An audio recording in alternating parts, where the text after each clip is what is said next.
check out our streaming schedule for this week. We've got tons of content in terms of the NFL and college football, as we're going live just about every single day this week. So make sure you hit that notification bell so you don't miss a single moment where we go live. And now, on with our feature presentation. I want to give you a hypothetical scenario. Let's say that Kansas City gets their new stadium, and this team right here, the Chiefs, are soon playing in a state-of-the-art dome venue. It's climate controlled. It's got all the amenities that you could ask for, and it's one of the nicest venues in the NFL. Usually, when a city gets a new stadium, provided that the stadium is indoors or is in a place with generally good climate, a Super Bowl is awarded to that city.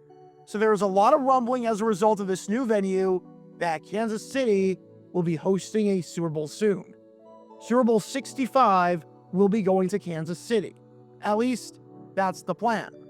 However, the plan gets thwarted once the other NFL owners realize, wait a second guys, time out. There's a really good chance that the Chiefs are still good by this point. They're always competitive. They're in the Super Bowl just about every year. Patrick Mahomes is still going to be playing. We can't give the Super Bowl to Kansas City. There's a really good chance that the Chiefs will be playing the game in their own venue. And that would not be fair. And that would put us NFC owners at a huge disadvantage. So the NFL decides not to award the Super Bowl to Kansas City as a result, because the Chiefs are too freaking good at football, and there's a really good chance that they will continue to be too freaking good at football. Something like that would be rather insane, right? And speaking of insane things to happen during the Super Bowl, if you like learning more about some weird and wacky things to happen throughout NFL history, as well as the big game, then this is the place for you, because we talk about all things NFL history all the time with a new video and a new live stream every single day. So if you like that sort of stuff, then be sure to hit that like button down below, subscribe, and turn on the notification bell so you don't miss a single video that we post on the channel. Thanks in advance for your support as we try and hit 70,000 subscribers. Well, I bring that hypothetical scenario up because this team that you're watching right now is the Dallas Cowboys. And there was debate about where Super Bowl VI should be played for the 1971 season, so in January of 1972. And while Dallas was the heavy favorite to host the game with their new state-of-the-art venue in Texas Stadium, that all changed once the owners realized something that changed the direction of that particular Super Bowl forever.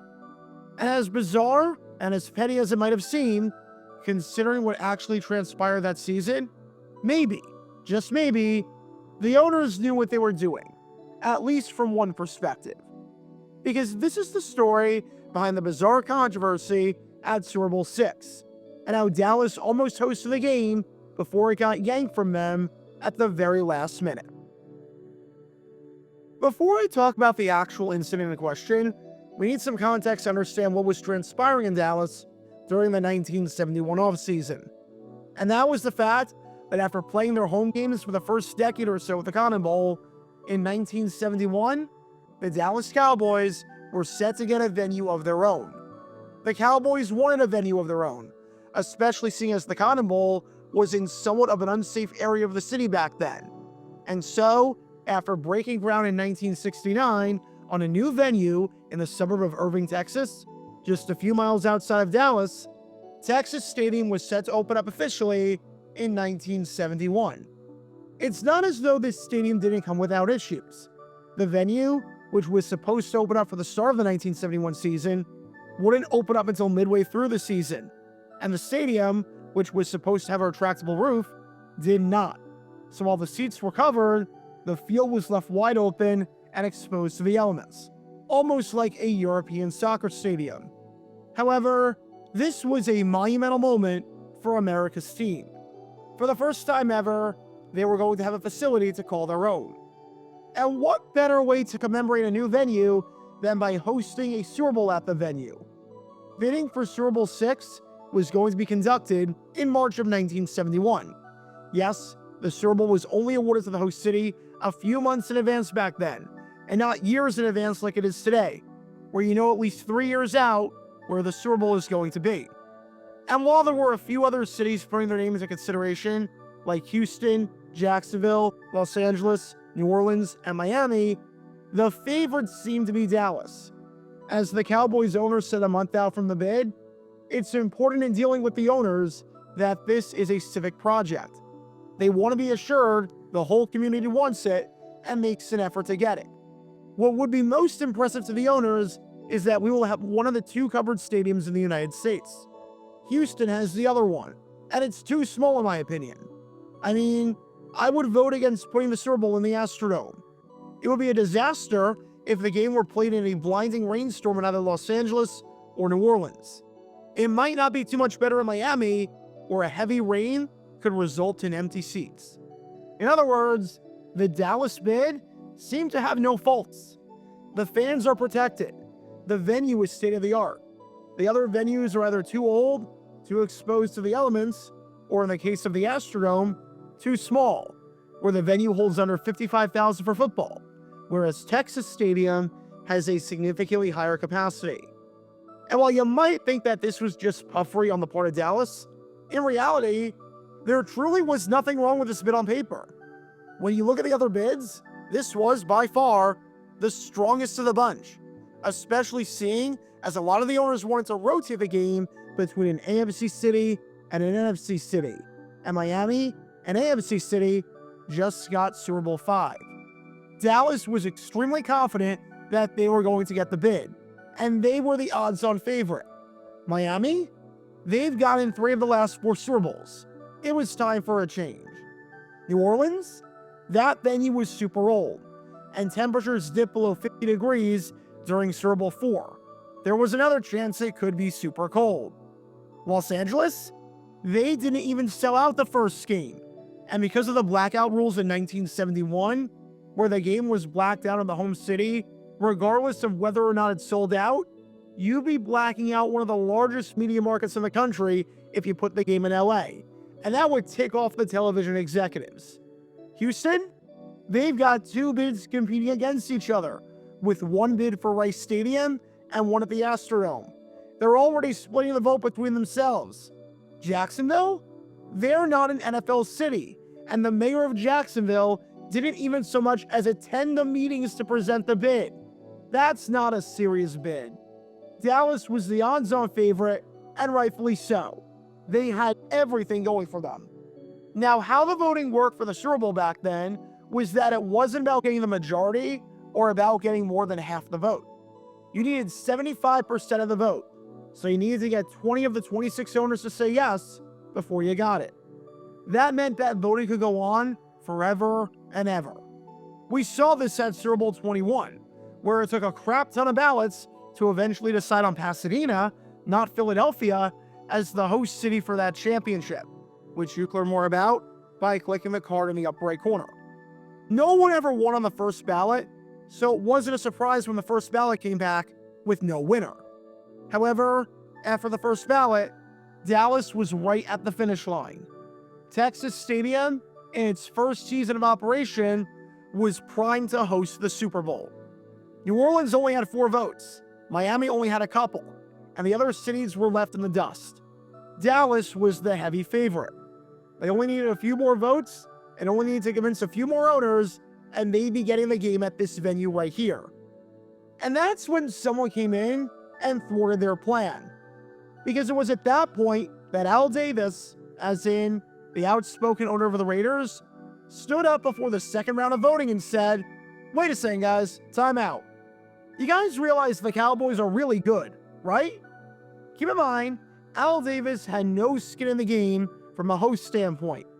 Oakland wasn't bidding on the game, but he was thinking about this from a competitive standpoint, especially seeing as his Raiders were consistently good and played in the AFC Championship the year before, being 1 game away from the Super Bowl, in a game that you can learn more about by clicking the card in the upper right corner. And he knew that this team right here, as in the Dallas Cowboys, was a really good team. They had a really freaking good chance at playing in the Super Bowl. They had made the postseason every year since 1966, making it 5 straight seasons. This was the longest active streak in the NFL, and by a fair amount, I might add. Over the previous 5 seasons, the Cowboys won their division all 5 times and had a combined record of 52-16-2. winning a whopping 76% of their games. In other words, imagine an NFL team today having 5 straight seasons of 13-4. That's how consistently good the Cowboys were. And they had literally just played at the Super Bowl, playing at Super Bowl 5 before losing 16-13 to the Baltimore Colts in one of the sloppiest games ever played, and definitely the sloppiest Super Bowl ever played. There was no reason to think that they wouldn't be good again in 1971, especially with Tom Landry still running the show as the head coach. So with all of that in mind, Al Davis stood up before the next round of voting and said, in a plea to the owners, wait a minute, what happens to this game if the Cowboys are the home team? On one hand, you could think about this from a ticket holder perspective. Would season ticket holders have the right to attend the game and keep their seats? From a blackout perspective, what happens if the game is blacked out in Dallas in that 75-mile radius? How much outrage would there be? But from the competitive standpoint, most importantly, what happens if the Cowboys are in it? That is a huge home field advantage. I mean a huge advantage. It is already hard enough to win the Super Bowl. Now, you need to win it by going on the road. Now, you need to win the game against one of the best teams in football by beating them at their place. And amazingly enough, this impassioned plea by Al Davis worked, because at that point, New Orleans, which only had 4 votes on the first ballot, became the front runner and would get the right to host Super Bowl VI on the 14th ballot. With each passing ballot, Dallas lost more and more votes and more support, until New Orleans took over, with the reasoning behind New Orleans being simple. The New Orleans Saints sucked. There was no chance whatsoever that they'd be playing in the big game. The Saints were 2-11-1 in 1970, and were so bad that they got the number 1 pick at the 1971 NFL Draft. They hadn't won more than 5 games in a season in franchise history. The competitive disadvantage if the game was in Dallas, it would be non-existent in New Orleans. The Saints would be out of the running by week 3. Granted, there were other things working in favor of New Orleans, such as a promise to have synthetic turf and the promise to kick out 8 conventions, including the National Association of Refrigeration Engineers, in order to make as much hotel space as possible for the Super Bowl. But Dallas went from the favorite to being left in the dust. Texas Stadium was a fine venue, but the team that played at Texas Stadium, this team you've been watching this whole time, they were too freaking good, and we couldn't risk the possibility that this team right here played in the Super Bowl at their own venue. Is it fair to punish Dallas for the Cowboys being too good? That's up for you to decide. However, the owners were proven right when, 10 months later, Super Bowl VI was held down in New Orleans, and the representative out of the NFC was, oddly enough, none other than the Dallas Cowboys, just as everyone had feared. Oddly enough, that was part of the logic too for why the game couldn't be held in Miami again, and Super Bowl VI turned out to be a battle between those 2 teams, with the Dallas Cowboys squaring off against the Miami Dolphins. The Cowboys dominated that Super Bowl, winning it 24-3 to win their first title in franchise history, capping off an incredible season that ended with the team winning 10 straight games and cemented Roger Staubach as one of the best quarterbacks in football. But while they were celebrating on a cold day down in New Orleans, with temperatures well below 40 degrees, they could have been celebrating on their home field in front of their home fans, if it wasn't for the fact that they were too good of a football team. As hard as it might seem to believe, it took around half a century after this for the very first instance of a team playing the Super Bowl at their own venue, when at Super Bowl 55, the Tampa Bay Buccaneers hosted the Kansas City Chiefs at Raymond James Stadium, in a game where the Buccaneers won. Now, that game was played at a reduced capacity due to the global pandemic taking place. So, Super Bowl 56, 1 year later, was the first Super Bowl to be held at a full capacity stadium involving the home team playing in that game, with the Los Angeles Rams playing at SoFi Stadium and defeating the Cincinnati Bengals in the process. That's not to say that there haven't been some Super Bowls before that where the teams were close by. Look at Super Bowl 19. The San Francisco 49ers played that one at Stanford Stadium in Palo Alto, about 30 miles north of San Francisco. And at Super Bowl 14, the Los Angeles Rams played that game at the Rose Bowl in Pasadena, about 10 miles away from the Los Angeles Memorial Coliseum, where the Rams played their games for 1979. So you did have some close instances before, but never anything where a team hosted the game until Super Bowl 55 in the 2020 season. The odds of a team hosting and playing in the same venue are about 8%, so the fact that it took that long is kind of remarkable. Dallas would eventually get a Super Bowl roughly 4 decades later, when Arlington hosted Super Bowl 45 between the Green Bay Packers and the Pittsburgh Steelers. The less said about that game, the better, seeing as that game was a logistical nightmare, with ice falling from the stadium roof and with a bunch of seats not properly being installed for the game, leading to many people who had tickets to the game not actually being able to watch the game from their seats. At least the Cowboys were awful that season, as they were 6-10 with a 1-7 record halfway through the year. So there was never any controversy about whether or not they'd be hosting the game like there was with this game right here in Super Bowl VI. But it is crazy how back in 1971, the criteria for hosting the Super Bowl wasn't so much based on hotel spaces or quality of a stadium or weather or anything along those lines. It was whether or not your team was so good as to render there a legitimate chance that they play in the game, with it working inversely. The better your team, the worse your odds are of hosting the Super Bowl. So if you ever wondered why Texas Stadium never hosted a Super Bowl, there you go. That's at least part of the reason why. America's team got screwed over by America's team themselves.